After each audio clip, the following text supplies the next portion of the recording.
right, welcome to the program Insight today, and on today's edition we'll be looking at Nigeria's budget, looking at the highlights of the 2024 appropriation bill, which was presented before the Joint Committee of the National Assembly by President Bola Tinubu.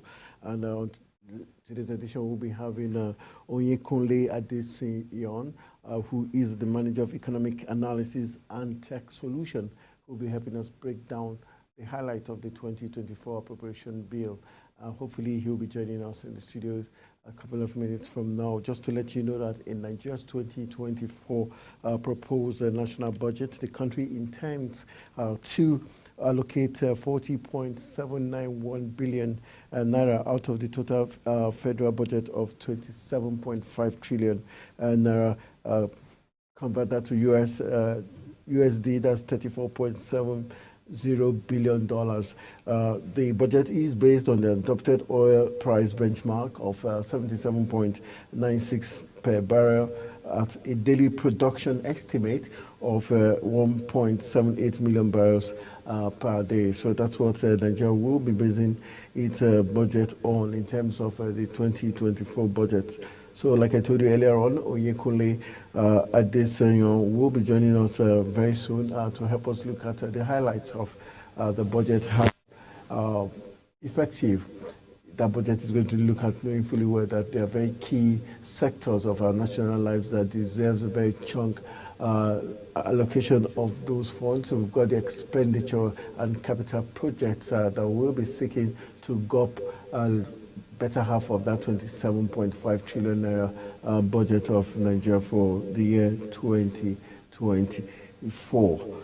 All right, let's look at some sectors that will be gunning for a very big chunk of that budget. We've got the education sector and the health sector and security. We've also got the manufacturing sector and economic and other areas that will be looking to get some good benefit. But the health and education sectors are sectors that have always complained of poor funding. Recently, we saw the Senate Committee on Labor and Productivity decide to hike the budgetary allocation of the Ministry of Labor, saying that the amount allocated to the Labor Ministry was grossly inadequate. And so because of the powers conferred on the National Assembly and the lawmakers to appropriate the budget, they have decided that there's going to be an increase for the Labor and Productivity Ministry. And so we hope that although very sensitive areas like the education and health sector would get a look in so that they can increase their budgetary allocation to global standards of 24% as demanded by the United Nations for the education sector.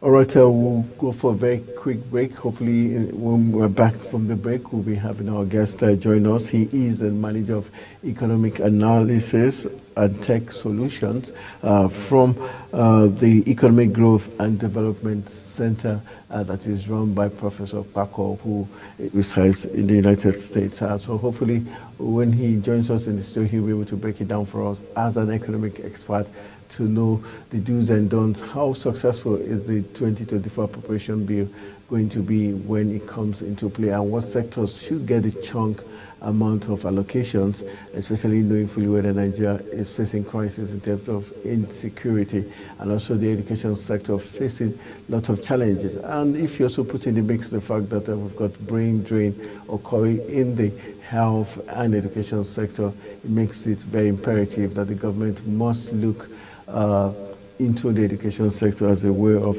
increasing the budgetary allocation of the education and health sector. But just to, for your information, let's let you know that the Budget Office of the Federation was established to provide budget function and implement budget and fiscal policies of the federal government of Nigeria. And also just to let you know that that's the key function of that very office, talking about the Budget Office of the Federation. We'll go for a quick break. When we return from the break, hopefully our guests will be with us in the studio so that we can x-ray what the 2024 budget has in store for every Nigerian, those in the manufacturing sector, those in other sectors that are pivotal for, the greatness of our country, Nigeria. Stay with us.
Right, welcome back from the break. We're still waiting to get our guest into the studio. But while we do that, just to let you know that since the passage of the 2024 appropriation bill by the president and presentation at the joint session, there's been a lot of back and forth, different analysis from different people and political parties in the country as regards to what the 2024 budget holds in store for Nigeria. For the People's Redemption Party, PRP, its own analysis of what the 2024 budget holds.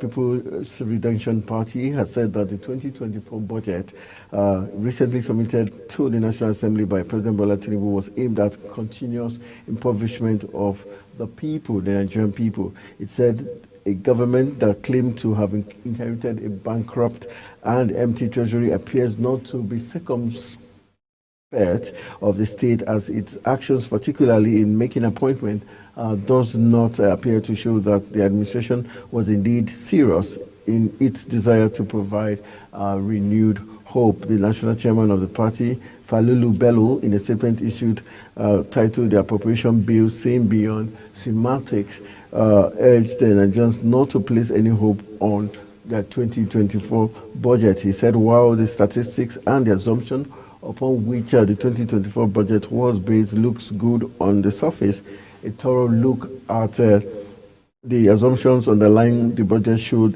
clearly that this administration wasn't ready for nation building. Falalu was of the opinion that this government was still a relic of the past and that its jealousy protecting a few oligarchs as it does not have a path to good future for Nigerians. All right, that's what the PRP, talking about the People's Redemption Party, thinks of the 2024 budget, but we will not be dwelling much on that, as every citizen, political group or person has the right to their own various perspective as regards what the budget of Renewed Hope has in store for Nigerians come 2024.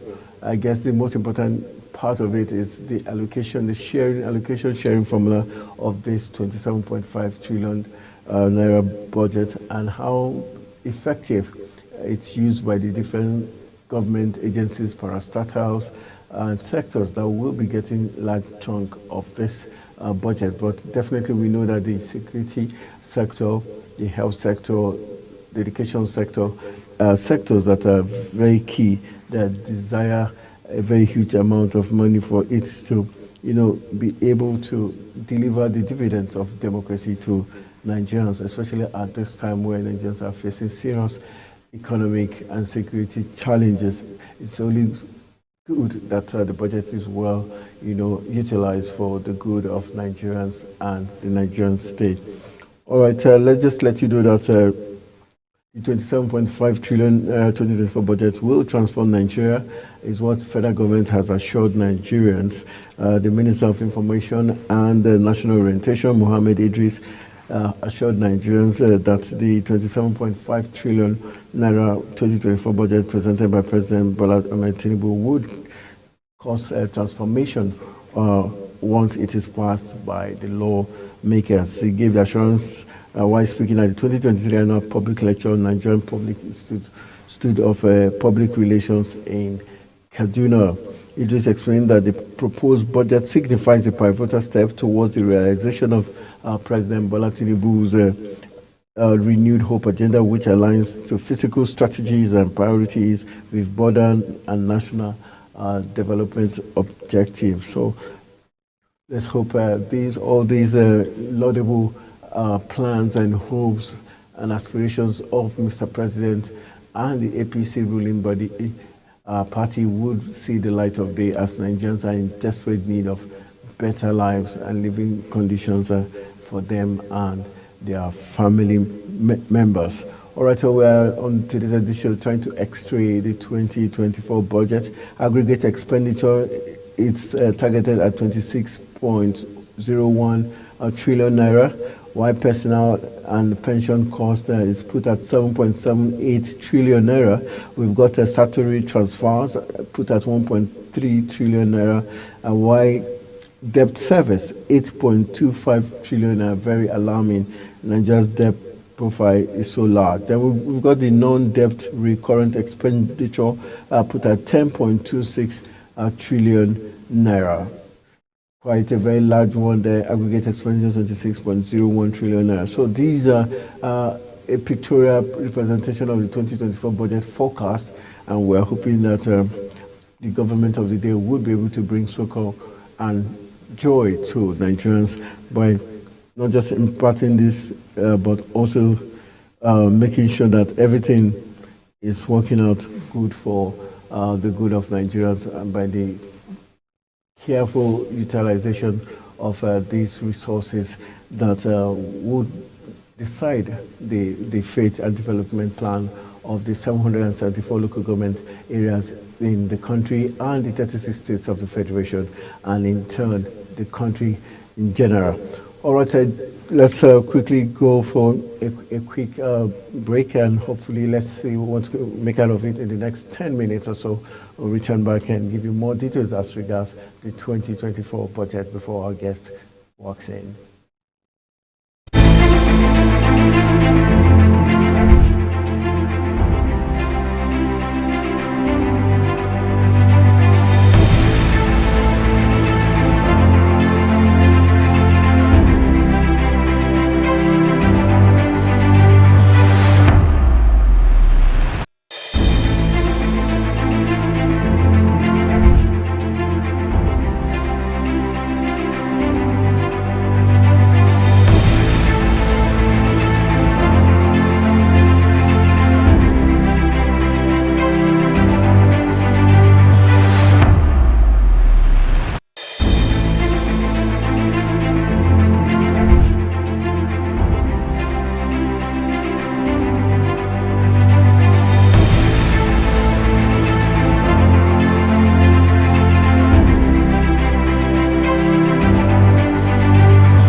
right, welcome back. While we're still waiting for Mr.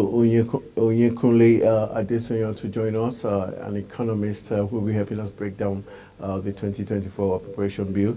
Let's just give you the 7 highlights of Nigeria's 2024 budget. The highlights begins with the narrative that the Nigerian government intends to spend 30% of its 2024 budget on debt servicing, like you already have seen in that pictorial representation, less to critical sectors of the economy. Yes, that's Nigeria intends to spend 30% of its 2024 budget on debt servicing, allocating less to critical sectors of the economy. The 2024 aggregate expenditure is estimated at 27.50 trillion naira, which is 10.8% higher than 24.82 trillion naira in 2023, according to public presentation by Abubakar Bagudu, Minister of Budget and Economic Planning, on Wednesday. Africa's biggest economy budgeted 8.25 trillion naira, about 30% for debt servicing in 2024, while critical sectors of the economy, such as education, was allocated 2.18 trillion naira. 2.18 trillion naira, that's partly just 7.9%. And the International United Nations says budget for education should be at least 24%, but Nigeria is doing 7.9%. So now you understand why we have constant strike actions, why the schools do not have the needed facilities, and why the lecturers keep going on strike, and we turn out to have big students or graduates because we're not getting the required amount of allocation. Nigeria is giving just 7.9% of allocation, but the United Nations says 24% of your budget should be what you allocate to education. All right, moving on, let's also let you know that while critical sectors of the economy, such as education, was allocated 2.18 trillion naira, about 7.9%, and the health sector 1.33 trillion naira, about 5%. Still not enough in terms of what we should be giving to education and the health sector.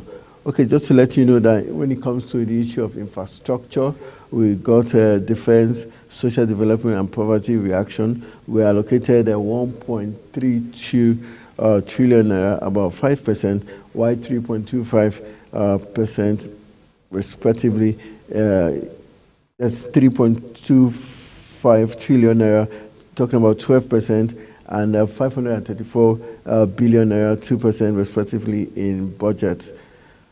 Okay, those are some of the highlights. Education, 7.9, like I told you earlier on, the education sector was allocated 2.18 trillion naira in 2024 budget, which indicates a 7.9% of the total budget of Nigeria.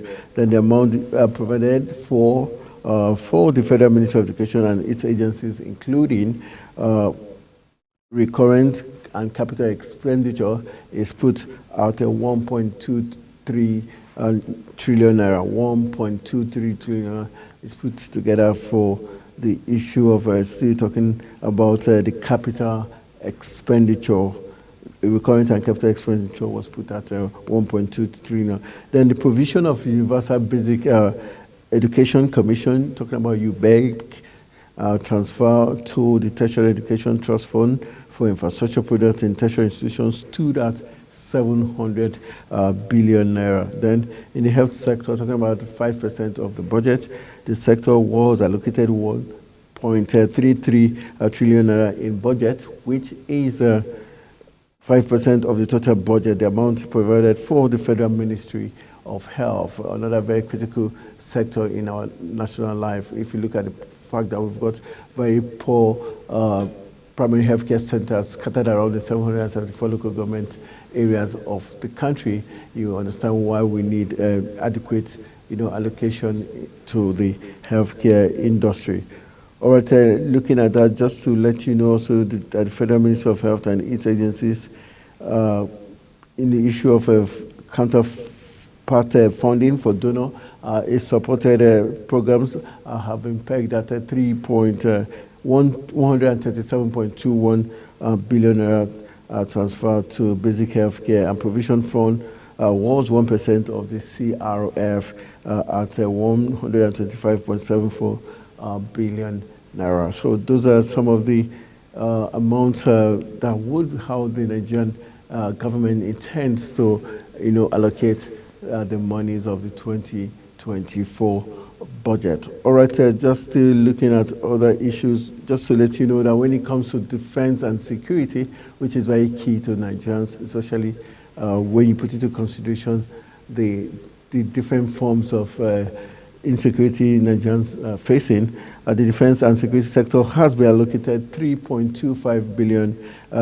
naira, representing 12% of the budget, quite a large one there, 12% of the budget to the security sector. The federal government actual revenue was more than its projected target in the first 9 months of 2023. So the federal government actual revenue was more than it projected. So it means federal government did actually make more money there. Then let's also let you know that according to the budget document, the retained revenue was at 8.65 trillion naira, approximately 104.5% of the pro rata target of 8.28 trillion naira as of September 2023.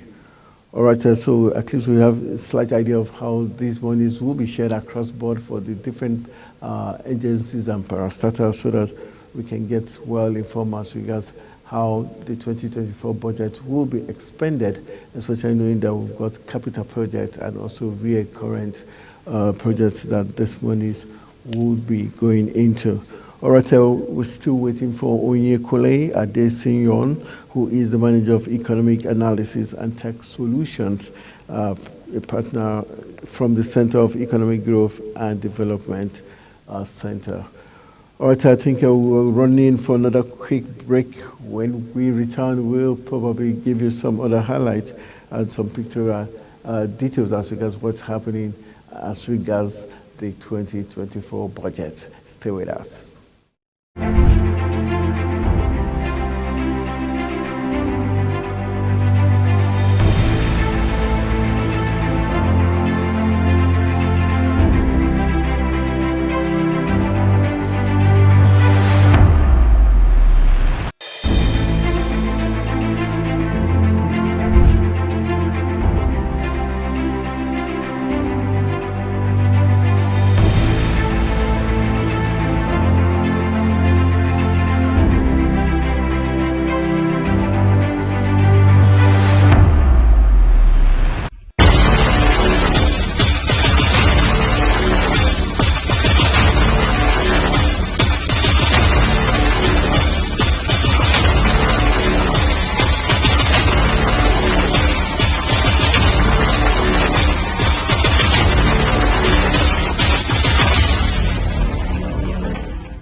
Welcome back from that very quick break. You're still watching Insight today, where we take a closer insight look on very salient issues in the country. Today's edition, we're focusing on Nigeria's 2024 budget expectations and the highlights of that very budget, that is termed budget of renewed hope by the APC-led government. All right, just to to cast more light on the budget, just to let you know that 70% of the budget will be financed by borrowing. That's for the 2024 budget. 70% of it will be financed via borrowing. And also recurrent expenditure exceeds capital. Recurrent expenditure exceeds capital, while 15% of the budget will be used for debt servicing. Very important to know that debt servicing, 15% of the capital will be used to service Nigeria's debt, and we hope it will be judiciously used. Already we know that 21.4% inflation rate is still on, but meanwhile the budget aims to first, job-rich economic growth, macroeconomic stability, better investment environment, enhanced human capital development, and also poverty reduction, then greater access to social security. These are some of the basic things the budget would like to achieve. The budget aim is 1, job-rich economic growth, macroeconomic stability is what he wants to achieve, then better investment environment, finance, yes, we've got a better investment environment and enhanced human capital development, and we've got poverty reduction is something the budget would want to achieve at the end of the day. We also have greater access to social security. These are some of the factors, some of the things the appropriation bill 2024 seeks to achieve. Then just talking about the budget assumptions, we have to tell you that $77.96 to a barrel is what we're expecting. $77.96 to a barrel is what the federal government has put a benchmark on for the sale of crude oil in 2024. And so with that, they can estimate how much income they will be able to generate for the country. Also, that's talking about crude oil now. Then for you to also know that daily production is technically put at 1.78 barrels per day. So we get to see how possible is this, especially if you put into consideration the lot of issues playing out at talking about the Niger Delta area, where Titan Security Services, who have been conferred with the right to secure Nigeria's pipeline across the sea coast, the coastlines, have complained that it looks like the Nigerian Navy is trying to, truncate their effort by accusing them of being part of some sinister motives to siphon fuel from the country. All right, still looking at other issues, let's look at a financing budget deficit is another clearance thing we're going to talk about.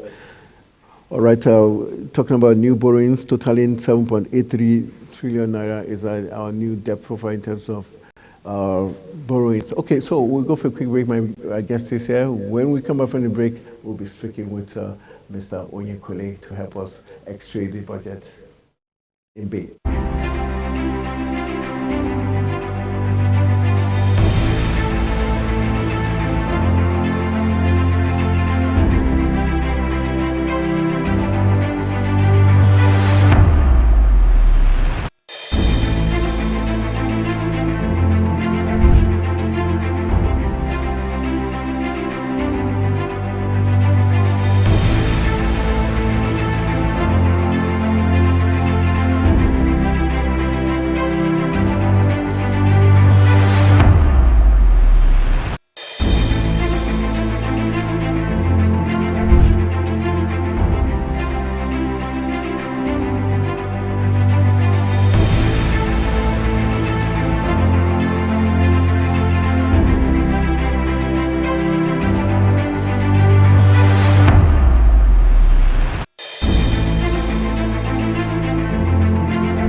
right, welcome back from the break. You're watching Insight today on Global Television, and my guest finally is here. He is Onyekunle Adesina, who is the Manager of Economics Analysis and Tech Solutions from the Economic Growth and Development Center right here in the Federal Capital Territory. Nice to have you in the studios finally. Thank you so much, all right, I said you turned me into an economist by by chance. All right. Well, you can become an economist because you can see the things, the figures. Yeah. All right, let's look at the 2024 budget. Lots of people, including some political parties, like the People's Redemption Party, has termed the budget as a budget that is aimed at impoverishing Nigerians. Is that true, or they're just speaking from their political point of view? For you as an economist, what are the highlights of the 2024 appropriation bill? Okay, thank you very much for that question. First, I'm an economist like you mentioned, so I won't speak about the political aspect of it that people are talking about. But let's look at this budget, the way the budget is. Now, if you talk about that budget, we see that the budget is a little above 27 trillion by the president. 7.5 trillion to be precise that he gave. And the budget is called the budget of hope. So which means it's meant to give hope. Is that not just semantics? Is that in real terms? Well, that is the aim. That is what they intend to do. They intend to achieve. Give, yes, Nigerians hope. They intend to make us believe in what we have currently. And for me, I think they are a little over-ambitious with the budget, but it is achievable. Why do you say they're over-ambitious? Is it because of the benchmark put for the crude oil? Not only the crude oil. If you look at the price of crude oil was placed at a little above $70. And if you look at the per day production rate, the per day production rate at 1.7, yes. We are not doing anything close to that now. So that's why I say it's a little ambitious. And also the exchange rate, the Naira exchange rate to $1, they put it at 750 or so to $1. And we know currently at the black market rate, you can get $1 at over $1,100 for 1,100 Naira for $1. So looking at this, what we have in reality does not suggest that we can actually achieve this, but like I said, it is achievable. All right, let's look at how worrisome is it that 17% of this budget will be financed via borrowing? Yes, you can say it's worrisome, and many Nigerians share the same view about how it's going to be done. But it's not just about borrowing; it's about what the borrowing is used for. So you can borrow, but what are you borrowing for? What do you intend to use it for? If it is just on recurring expenditure, then I can tell you there's a big problem in that. But if it is to spur the economy and be catalytic in nature, like you're embarking on a capital project, you're building the human capital, then that's what it is. Okay, let's look at it also the fact that 15% of this same budget will be used for debt servicing. How does this affect the budget? Well, for now, the debt service is better, is fair, because compared to last year where we are spending over 70% of our revenue to finance debt. But this time around, it has been brought down to about 45%. The debt service ratio to revenue is about 45%. So which means we'll have more money to use for the implementation, the proper implementation of the budget. Okay, in terms of, let's look at expenditure. You talked about how key the capital projects are for us to be able to generate revenues. How, looking at the balance for real current expenditure and capital expenditure? Well, if you look at as it is now, we tend to do more of capital, and I hope it remains that. And you know, when we talk about this project at times, the capital project at times, there are a lot of things that comes into the build-up of that cost, and which some of them to us... Right now we're looking at 8.7 trillion for the capital. Yes, we are looking at 8.7 trillion for the capital. So what I'm trying to say is what makes up that capital expenditure. At times you find out that the larger chunk of that money is being taken away by mobilization and in trying to, the vehicles you use to implement the capital project rather than the capital project itself. Yes. Okay, for you, what are your fears? What would you say the loopholes or areas where you're having some reservations Okay. in terms of allocation, because we know that, for instance, the education sector is still going to have just 7.9% allocation, which is grossly inadequate compared to United Nations demand of 24%. Yes. You look at the health sector also, apparently it looks like the security sector seems to be having a larger chunk, having 18 point above percent. For you, why is this always the case? Why is the education sector and the health sector not getting, the needed, allocation? Okay, thank you for that. I think first is the political will, okay, the intentionality of our leaders, that what they decide to do. And we have always said, I'm glad that one of the aims of this budget, that this budget seeks to address, is human capital deficiency. Okay. And I'm glad that we are talking about that now, because we won't have a change in the percentage you have quoted, and this budget will not be realistic in terms of the effect if we don't address the human capital deficiency in the country. So we need to put a lot of effort into that. We need to train people. Now, when I'm talking about human capital development... because I wanted to ask you, break it down in terms of their capital. Yes, many Nigerians just think when you talk about human capital development, it's just to go to school. It's far beyond going to school. Quite all right, the knowledge is there. You have to have qualitative knowledge, you have to get that. But aside that, you have to look at your wellness. You have to look at your behavioral aspect. How are you able to interact with people? How are you able to build trust with your fellow Nigerians and even people outside the world? And most importantly, whatever you are doing with your human capital must lead to economic value. You must be able to produce the goods and services that the people of the world want. What do I mean by that? What I mean is that the services that someone in Germany can demand for and they will be comfortable transacting with you, the services that someone in the United States of America can demand for and they'll be comfortable dealing with, not that we bring in some Nigerian factor. I'm not trying to put down Nigeria, but it's at times when you interact with Nigeria, you find out that the competence is there at times, but the behavioral aspect of it is not there. And with that, you cannot engage the world. So you need to do that. So I'm glad that we are talking about that. And I hope it is not just in terms of education and health, because that is what the World Bank is talking about. But we are, and the IMF, we are not talking about just only the education, we are not talking about the health, but we are talking about the critical part, one critical part, which is your behavior rather, and your attitude towards it. Okay, let's look at what awaits. We know that Nigeria is more of a consuming nation than manufacturing. How does this budget, how will it help the manufacturing sector? Because there's always this huge cry about we're not producing, rather we're consuming. Would this help in any way the manufacturing sector and also the agricultural sector in order for us to produce more for exports rather than import? Well, I think this budget will encourage some of our export promotion strategies. And I think the President Tinubu-led administration is trying to do that, trying to do a lot of that. But we should not expect much being done if we don't address the fundamental issues.